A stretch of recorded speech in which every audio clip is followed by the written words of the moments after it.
এটা আগে ব্রিজ ছিল, এখন পাকা ব্রিজ করে দিছে, খুবই ভালো হয়েছে। আগে কাঠের ব্রিজ ছিল। এই যে সাইডে কলা গাছ, ওই সাইডে ধনচা গাছ, এই সাইডে হচ্ছে মাছের চাষ। গ্রামের এগুলো দৃশ্যগুলো খুবই সুন্দর লাগে। এই সাইডে হচ্ছে কারেন্টের লাইন, সরকারি জায়গাতে বানানো হয়।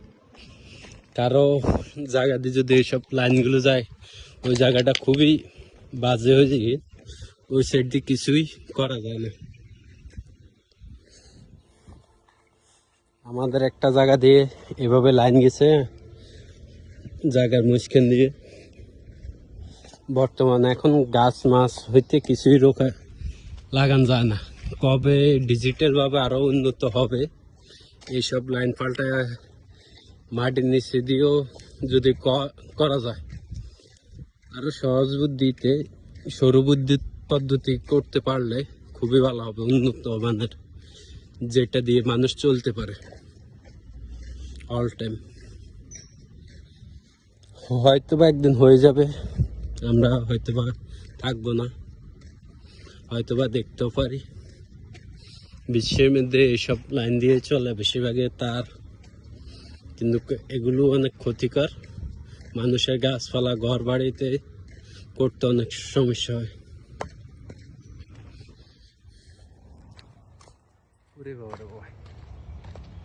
কি গরম।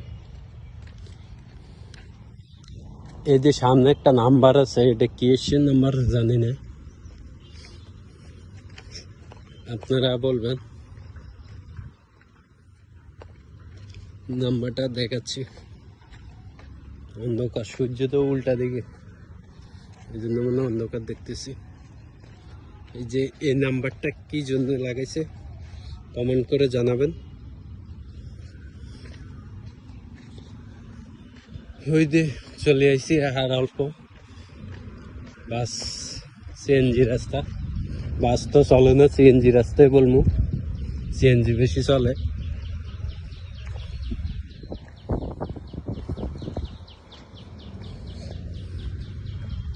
খিদে লাগিয়েছে হাঁটতে হাঁটতে, 10টি বাসাতে যাই, খিদে লাগে লাইছি পেটের মধ্যে। তবে ব্যায়াম হয়েছে, মালয়েশিয়া অনেক হাঁটছি বলার বাইরে। পাম বাগানে আমি মূলত পাম বাগানে ভিডিও দিয়ে আপনাদের সামনে আসছিলাম কাজ নিয়ে। এখন তো আর পাম বাগানে ভিডিও দিতে পারি না, এখন আমার ভিডিওর ভিউ কমে গেছে। যতদিন পাম বাগানে ভিডিও দিছে এতদিন ভিউ অনেক বেশি হয়েছে। দেখি এখনো ভাইরাল করা যায় কিনা।